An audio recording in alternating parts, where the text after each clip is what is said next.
उपेंद्र कुशवाहा महागठबंधन में जाएंगे? आप सोचिएगा कि उपेंद्र कुशवाहा तो अभी एनडीए में है, फिर मैं ऐसा क्यों बोल रही हूँ। एनडीए में है उपेंद्र कुशवाहा, लेकिन एनडीए में उनको भाव नहीं मिल रहा है। देखिए, उपेंद्र कुशवाहा को इस बात का दुख है कि चिराग पासवान को मुंह मांगी सीटें मिल जाएंगी, जीतन राम मांझी को मिल जाएंगी, लेकिन उपेंद्र कुशवाहा को नहीं मिलेंगी।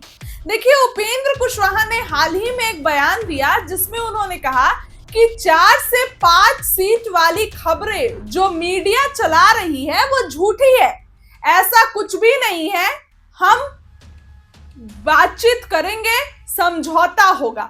यानी उपेंद्र कुशवाहा इस बार आर पार के मूड में है। उपेंद्र कुशवाहा को चाहिए अच्छी खासी सीटें। देखिए, पार्टी सूत्रों से हमें जानकारी मिली है, पार्टी सूत्रों से उपेंद्र कुशवाहा 15 सीटें चाहते हैं। जी हां, एक बड़ी खबर आपको बता रहे हैं, 15 सीटें उपेंद्र कुशवाहा है और उसी 15 सीटों पर उपेंद्र कुशवाहा तैयारी कर रहे हैं। लेकिन क्या आपको लगता है कि बीजेपी 15 सीटें देंगी? बीजेपी के पास सीटें नहीं बच रही हैं। चिराग मांझी को देने के बाद जो सीटें नहीं बच रही हैं वो कुशवाहा को जाएंगी। हमारे पास जो आंकड़े हमने आपको बताए, 5 से 6 सीटें उपेंद्र कुशवाहा को जा रही हैं। इसके बाद आप अगर इधर आते हैं महागठबंधन में, अगर आप उपेंद्र कुशवाहा महागठबंधन में मान लीजिए कि शामिल होते हैं, उपेंद्र कुशवाहा महागठबंधन में शामिल होते हैं और महागठबंधन के तहत चुनाव लड़ते हैं। अच्छा, पहले आप मान लीजिए कि शामिल होते हैं, उसके पहले तो सीट बंटवारा है, तो आप देखिए कि सीट बंटवारे में उपेंद्र कुशवाहा कैसे सीट बांटा जाएगा। पहले से कांग्रेस है, पहले से जेएमएम है, मुकेश सैनी है, आरजेडी है, असुद्दीन ओवैसी की पार्टी है और माले विधायक लोग तो है ही, उनका भी प्रदर्शन अच्छा है। तो अगर एनडीए में तो उपेंद्र कुशवाहा के लिए माइंड मेकअप करके है कि भाई 4 से 5 सीटें जाएंगी, लेकिन महागठबंधन में ये माइंड मेकअप नहीं है, तो वहां भी उपेंद्र कुशवाहा को कुछ ज्यादा सीटें नहीं मिलने वाली है, वहां भी उपेंद्र कुशवाहा को कम ही सीटें मिलेंगी। लेकिन देखिए, चर्चाएं हैं कि रूठे हुए उपेंद्र कुशवाहा, मोदी ने पुकारा नहीं, नीतीश ने दुलारा नहीं, क्योंकि नरेंद्र मोदी जब विक्रमगंज में आए थे तो वहां से उपेंद्र कुशवाहा का नाम नहीं पुकारे। इस बात का दुख है उपेंद्र कुशवाहा को, इस बात का गम है उपेंद्र कुशवाहा को, और यही कारण है कि उपेंद्र कुशवाहा नाराज चल रहे हैं। देखिए, उपेंद्र कुशवाहा भले ही अपने बयान में ये बात कहते रहते हैं, उपेंद्र कुशवाहा भले ही अपने बातों में ये चीज कहते हैं कि नहीं सब कुछ ठीक है, लेकिन उन्हीं का एक बयान था जिसमें उन्होंने कहा था कि हम अगर डूबे तो सबको डुबाएंगे। ये उपेंद्र कुशवाहा का भी कहीं बयान था कि अगर हम डूबे तो सबको डुबाएंगे।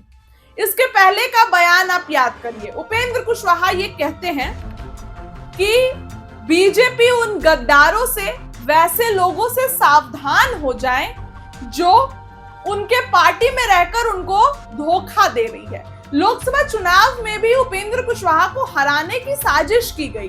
उपेंद्र कुशवाहा का सबसे पहला बयान याद करिए जिसमें उपेंद्र कुशवाहा ने कहा कि हम हारे नहीं, हराए गए हैं। पवन सिंह को लेकर मनोज तिवारी का बयान आता है, वो तो भाई हैं, वो तो हमारे भाई हैं और उन्हीं के कारण उपेंद्र कुशवाहा हार गए और मनोज तिवारी बीजेपी में है। तो ये पिछले लोकसभा की बात हो रही है। उपेंद्र कुशवाहा ने कहा था कि हम हारे नहीं, हम हराए गए हैं। अब ऐसे में उपेंद्र कुशवाहा को अगर इस बार, क्योंकि देखिए बीजेपी ने उनका सम्मान किया, उनको राज्यसभा भेज दिया, और उपेंद्र कुशवाहा कई, देखिए जदयू में थे, फिर अपनी पार्टी बनाया, ये तमाम चीजें उपेंद्र कुशवाहा ने की है और यही उनके पॉलिटिकल, आप कह सकते हैं कि उनको और खराब कर रहा है। बीजेपी कितनी सीटें उपेंद्र कुशवाहा को देंगी, इसको लेकर चर्चाएं हैं। हमने आपको बताया भी है कि 4 से 5 सीटें या 5 से 6, इतनी ही सीटें उपेंद्र कुशवाहा को जा रही हैं। चर्चाएं हैं इस बात की, इससे ज्यादा सीटें नहीं मिलने जा रही हैं, क्योंकि बीजेपी और जदयू अगर मान लीजिए कि इक्वल क्वांटिटी पे, इक्वल जो है उस पर चुनाव लड़ती है, कुछ 100 सीट पर बीजेपी, 100 सीट पर जदयू, तो 200 सीट तो ऐसे ही हो गए, बच रहे 43 सीट। तो चिराग जो दावा कर रहे हैं 25 सीटों का, मांझी हैं, फिर कैसे मिलेंगी उपेंद्र कुशवाहा को? नहीं मिल सकती है। और ऐसे में लेकिन उपेंद्र कुशवाहा ये चीज डिमांड कर रहे हैं कि उनको अच्छी खासी सीटें चाहिए। उन्होंने कहा भी है कि 4 से 5 सीटों वाली बात फालतू है, हमें अच्छी खासी सीटें चाहिए। उन्होंने इस चीज को लेकर नहीं कहा है, लेकिन जाहिर सी बात है कि उपेंद्र कुशवाहा अपनी पार्टी के लिए अच्छी सीटों की डिमांड करेंगे ना, उनको अच्छी सीटें चाहिए। ऐसे में उपेंद्र कुशवाहा ने अभी तक खुलकर अपने पत्ते नहीं खोले हैं, लेकिन 15 सीटों पर उपेंद्र कुशवाहा की तैयारी है। 15 सीटों पर उपेंद्र कुशवाहा चुनाव लड़ना चाहते हैं। बीजेपी कितनी सीटें देगी ये देखने वाली बात है, क्योंकि बीजेपी इस मूड में नहीं है कि ज्यादा सीटें देंगे। अरे सीटें बचेंगी तब तो देंगे। और ऐसे में मान लीजिए कि अगर सहनी की एंट्री होती है, मुकेश सहनी की एंट्री हो गई, तब तो सीटों में और कटौती होगी। तब तो 4 से 5 या 5 से 6 की जगह 2 से 3 सीटें होंगी। तो ऐसे में इस बार का चुनाव बेहद दिलचस्प होने वाला है। क्या लगता है कमेंट्स करिए। बहुत बहुत धन्यवाद।